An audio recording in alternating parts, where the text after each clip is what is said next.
So guys, for the first step, you're going to head over to search and type in registry editor. Click on it, and then click on yes.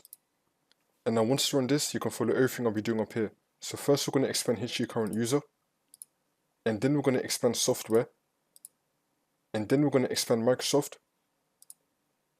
and then we're going to scroll down and expand Windows. You want to expand Windows, and then you want to expand current version, and then you want to scroll down and expand Explorer,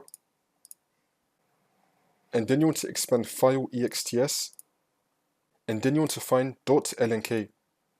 So scroll down to the L section until we find .lnk right here. It's going to look like INK, but it's actually going to be LNK. So go down to the L section and then click on this.